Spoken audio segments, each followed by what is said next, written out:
Hello YouTuber family, કેમ છો? સૌને ગુડ મોર્નિંગ, જય શ્રી કૃષ્ણ. ચલો ભાઈ, સરસ મજાની ગુડ મોર્નિંગ. 9 વાગ્યા છે, થોડુંક લેટ થયું છે ને અત્યારે પછી ઓફિસે પહોંચીને તરત જ જવાનું છે એસોસિએશનની મિટિંગમાં, ત્યાં ઓફિસમાં જવાનું છે. હવે ત્યાં આગળ જે બેનરોનું બધું બનાવવાનું છે એ ડિઝાઇનવાળાને થોડુંક કામ સોંપેલું છે, પરંતુ જે રીતનું મારે કામ કરાવવું છે એ રીતનું મારું ડિઝાઇન મળતી નથી. કાં તો એના ભાઈના ડિઝાઇન ચેન્જ કરવા માટે આપું, કાં તો બીજા ભાઈને પકડું. એ માણસે મને અમુક ડિઝાઇન એઆઈથી બનાવીને આપી. જો કે એઆઈથી બનાવેલું આપણને ખબર પડે કે ભાઈ આ એઆઈથી બનાવેલું છે. ખરેખર એઆઈનો ઉપયોગ કરવો એ ખૂબ જ જરૂરી છે. હા ભાઈ, તું નીકળ. કારણ કે એટલું ફાસ્ટ એટલે એટલું સ્માર્ટ. હવે ઉભો રહે ભાઈ. એટલું ફાસ્ટ એટલું સ્માર્ટ એઆઈ તમને તમારું તમામ કામ કરીને આપે છે. મેં તમને પરમ દિવસે કીધું હતું મારા ફોન્ટ નહોતા મળતા, તે સર્ચ કરીને આપ્યું ને as it is same to same એ ફોન્ટ બનાવીને મતલબ સર્ચ કરીને મને આપી દે કે આ વેબસાઇટમાં જશો તો આ વેબસાઇટમાં તમને આ નામના ફોન્ટ આવ્યા તમને મળી જશે. મતલબ એટલું એડવાન્સ એઆઈ ચાલે છે. તમારે કોઈ પણ વસ્તુને જો ડિઝાઇન બનાવવી હોય બરાબર, તો એ પણ તમને ડિઝાઇન બનાવી આપશે. તમે કોઈ પણ રેસીપી XYZ રેસીપી તમે કહેશો કે આ રેસીપી બનાવવી છે તો એનું પણ તમને સોલ્યુશન મળી જશે. પ્લસ કેટલા મિનિટ ઉકાળવાનું તમામ ઇન્ફોર્મેશન મળી છે. પછી તમે કહેશો મારે એનો વિડીયો જોવો છે, કોઈ યુટ્યુબની લિંક આપું તો લિંક પણ તમને આપી દેશે. આટલું સરસ મજાનું સ્માર્ટ. પ્લસ સપોઝ તમે માની લો કે ગુજરાતથી જમ્મુ કાશ્મીર જાઓ છો બરાબર, તો તમે કઈ જગ્યાએ હોલ્ડ કરી શકો, ત્યાં વચમાં કેટલા પેટ્રોલ પંપ આવે કે સીએનજી પંપ આવે, ટોલ ટેક્સ કેટલા આવે, એનો ટોલનો ખર્ચો કેટલો થાય બરાબર. ત્યાંની સારી જેને કહીએ ને ગૂગલની અંદર સારા રિવ્યુ વાળી હોટલ છે, એ બધી જ ઇન્ફોર્મેશન તમને એઆઈ તમને આપશે. તમે ખાલી પૂછો. તમે ખરેખર કહું જેમિની ચાલુ કરો, ગૂગલની જે જેમિની છે ને એને તમે એકવાર ચાલુ કરો ને યુઝ કરવાનો ટ્રાય કરો. માઇન્ડ બ્લોઈંગ છે. તમે થોડું કરતા શીખી જશો ને તમને ખરેખર બહુ મજા આવશે. ઇવન સપોઝ તમારે કોઈ હોમવર્ક કરાવવું છે બરાબર, એના આન્સર નથી મળતા, એ પણ તમે એને ફોટો પાડીને મોકલશો ને કે ભાઈ આ મારા જોવે છે આનો આન્સર, તો આન્સર પણ તમને આપશે. એનાથી વિશેષ કે તમારે સપોઝ કોઈ જગ્યાએ કોર્ટમાં કે પોલીસ ચોકીમાં કંઈક અરજી કરવી છે, તમે ખાલી કહેવાનું કે ભાઈ આવી મેટર છે અને આવી ટાઈપની મારે અરજી કરવી છે, તો અરજી પણ તમને લખીને આપી દેશે. બોલો, તમે કહેશો મારે ગુજરાતીમાં લખીને આપો તો ગુજરાતીમાં લખીને આપશે, હિન્દીમાં કહેશો, ઇંગ્લિશમાં કહેશો, તમે જે લેંગ્વેજમાં કહેશો કે જે લેંગ્વેજમાં પૂછશો તો બધું તમને કરીને આપશે. બહુ સરસ એપ છે ભાઈ, વાપરજો. એનીવેઝ બરાબર અમદાવાદ પહોંચવું, અત્યારે ખાસા બધા પાછા કામ છે. અત્યારે દોડધામ બહુ વધારે પડતી છે અને દોડવું એ જરૂરી છે. એક બાજુ ફેરની તૈયારી, બધાને ઇન્વિટેશન કાર્ડ આપવાનું છે બરાબર. પર ડેની એક લિમિટ હોય 100 મેસેજ તમે ફોરવર્ડ કરી શકો વોટ્સઅપથી. તે ડેઈલી મારે 200 કરવાના છે, એટલે 2 મોબાઈલનો ઉપયોગ કરીને કામ કરવાનું છે. ગણીને 15 દિવસ રહ્યા. એક દિવસમાં લગભગ 200 લોકોને હું મેસેજ ફોરવર્ડ કરીશ તો લગભગ 3000 કસ્ટમર સુધી પહોંચશે એવું મને લાગે છે. કે ભાઈ વ્યવસ્થિત જલ્દી બધાને મેસેજ ફોરવર્ડ કરતો થઈ જવું તો સારું છે, એટલે બધા કસ્ટમર આપણા ફેરની અંદર આવી શકે. એકલા હાથે કરવાનું છે, મારી જોડે કાંઈ કોઈ છે નહીં. ઓલ ઇન વન બધાનું જ કામ ભેગું મારે કરવાનું. પ્લસ હવે આઈટી રિટર્ન પણ આવી રહ્યું છે, એ રિટર્ન બી ફાઇલ કરવાનું છે. જો કે તો ફેર પછી જ કરીશ, હાલ નથી કરવું. દોડવાનું એકલા કોઈ સપોર્ટ નથી આપણને. જરી કે સપોર્ટ આપણને ક્યાંથી કંઈ મળતો નથી ને મળશે પણ નહીં. ઘણી બધી વિશ્વાસ છે કારણ કે બધું દુનિયા સેલ્ફિશ છે. આપણે દોડીએ છીએ બીજા માટે, પણ બીજા આપણા માટે કદી ના દોડે. ગુડ મોર્નિંગ, જય શ્રી કૃષ્ણ. આજે આપણે બનાવીશું દાળ બટેકાનું શાક. એના માટે મેં તેલ લઈ લીધું છે. એમાં આપણે રાઈ એડ કરીએ.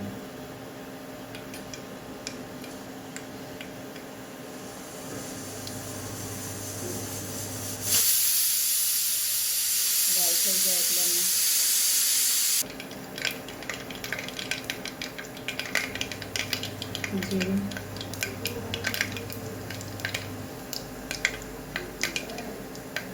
હિંગ, લીંબુ અને લસણની ચટણી કરી શકો છો. થોડી એવી નાખી જેનાથી ટેસ્ટ ખૂબ જ સરસ આવશે.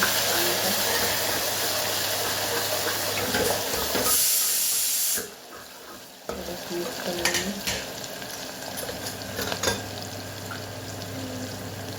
હળદર એડ કરીએ, ધાણા જીરું,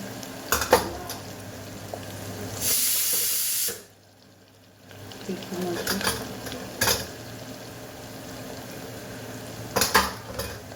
કાશ્મીરી મરચું 1 ચમચી, મીઠું 2 ચમચી જેટલું. શાક આજે થોડું વધારે છે, કોરું બનાવવાનું છે એટલે.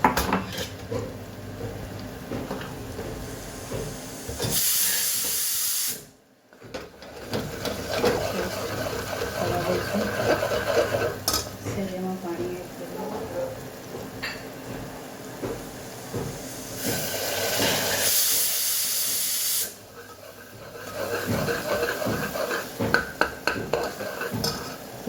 એમાં ધોઈને ગળા બટાકા એડ કરીએ.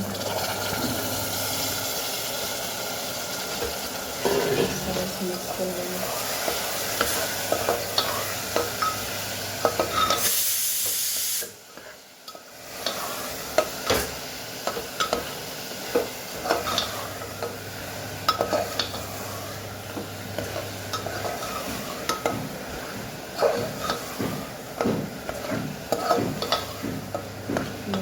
પર મસાલાનો સાથે એક રસ થવા દઈએ.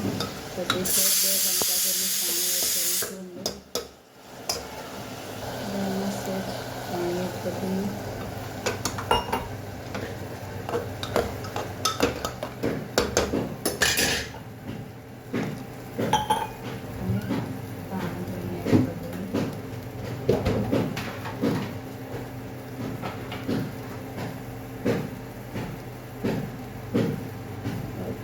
સીટી એટલે સરસ મજાનું આપણું ગોળ બટેકાનું શાક તૈયાર છે. આવજો. જય શ્રી કૃષ્ણ.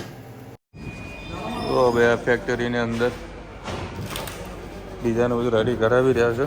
આવી અમારે બધી સ્પ્રેમાં આવે.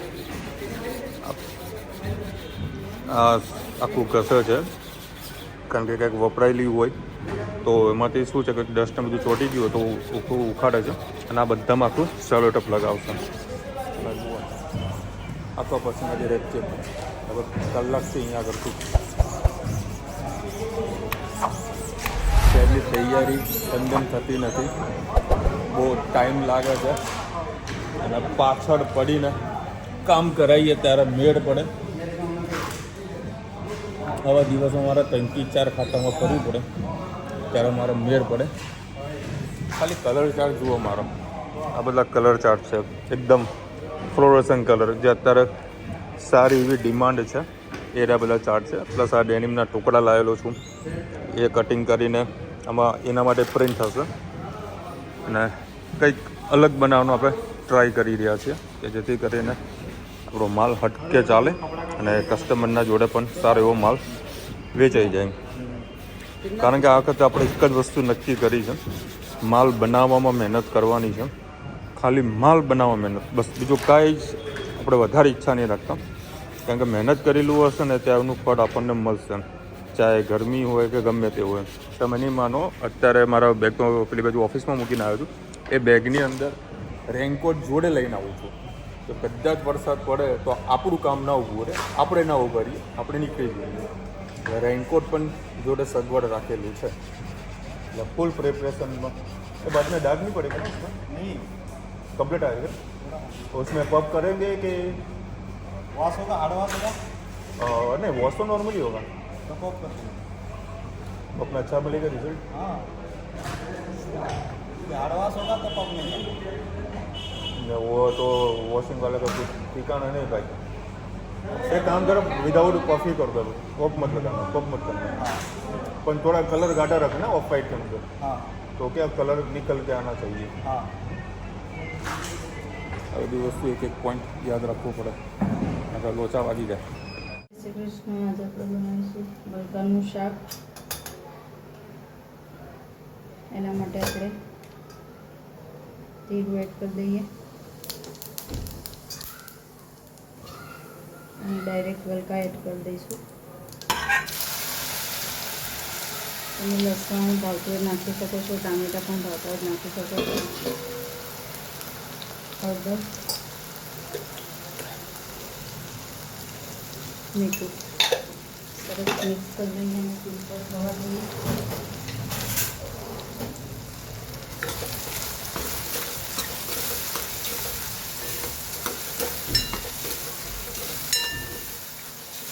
ઢાંકીને 15 થી 20 મિનિટ 15 મિનિટ જેવું થવા દઈએ. પછી બીજા મસાલા કરી એમાં તમારે ગોળ નાખવાનો અને ટામેટાં ભાવે નાખી શકો છો.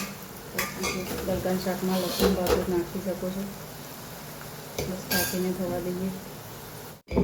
હવે આપણે એમાં વાટેલું લસણ, ગલકા સરસ પાકી ગયા છે જોઈ શકો છો. કટકી ગોળ અને રૂટીન મસાલા કરી લઈએ.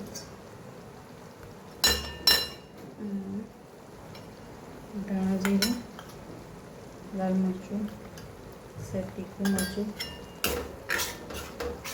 સરસ મિક્સ કરી લઈએ. હવે આપણે એમાં સેજ ધાણા એડ કરી દઈએ.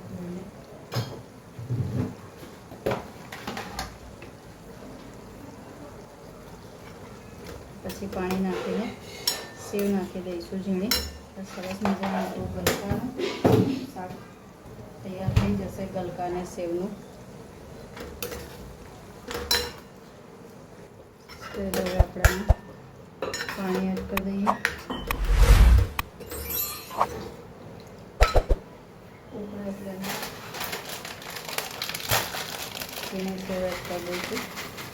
સરસ આપણું ગલકાનું સેવનું શાક તૈયાર. તમે પણ ટ્રાય કરજો, ખૂબ જ મજા આવશે ખાવાની.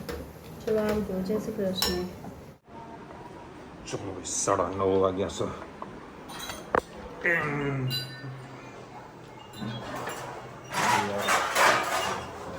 મહેસાણામાં એન્ટર થતા વરસાદ પડેલો હતો. અહીંયા આવતા તો વરસાદ થોડુંક છાંટા પડે, બાકી કોઈ વરસાદ નહીં.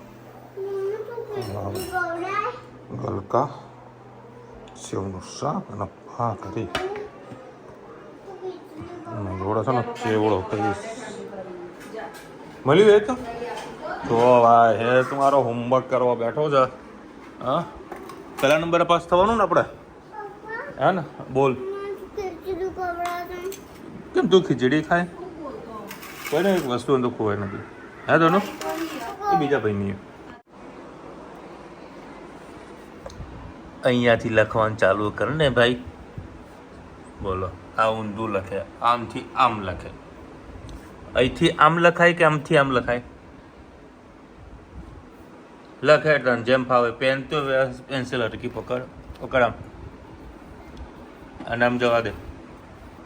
હવે લખ. હા, ગ્લાસ ત્યાં મૂક્યો હોય પાછો. હોમવર્ક શાંતિથી કરે સારું. હજુ એને સ્કૂલનું 1 થી 13 નંબરના પેજનું હોમવર્ક હતું, બધું પૂરું થઈ ગયેલું. હવે ખાલી આ શાનું ટ્યુશનનું છે કે સ્કૂલનું છે? સ્કૂલનું છે ને, તો પહેલાં પૂરું કરો તાનું. ટ્યુશનનું ઘરે આવીને કરવાનું ને. અને સ્કૂલનું સ્કૂલે જવાનું ત્યારે કરવાનું એન્ડ ટાઈમ પર. અત્યારે એન્ડ ટાઈમ જ કહેવાનું, આગળ શાંતિ હોઈ જ જવાનું. એની અત્યારે સરસ વરસાદી માહોલ છે. બરાબર, વરસાદના માહોલમાં તમે શું કરો એ કોમેન્ટમાં કહેજો. મને તો ભજીયા આ બધું ખાવા વધારે ગમે. તમને શું ગમે કોમેન્ટમાં કહેજો. બાકી અમુક લોકો તો ધાબા મસ્ત નાખતા હોય, અમુક ફરવા માટે નીકળતા હોય, કોઈ ઘરે ભજીયા બનાવે ખાય, કોઈ ચા પીવે, કોઈ પાણીપુરી ખાય. આ બધું કંઈ ડિફરન્ટ લોકો ટ્રાય કરતા હોય. તમને ચોમાસામાં શું વધારે ફેવરેટ છે કોમેન્ટમાં કહેજો. મને તો દાળવડા ગમે. દાળવડા મજા આવે. સમોસા ઘણું તને ભાવે હે લે આમાં ચાલ વિડીયો એન્ડ કરી દે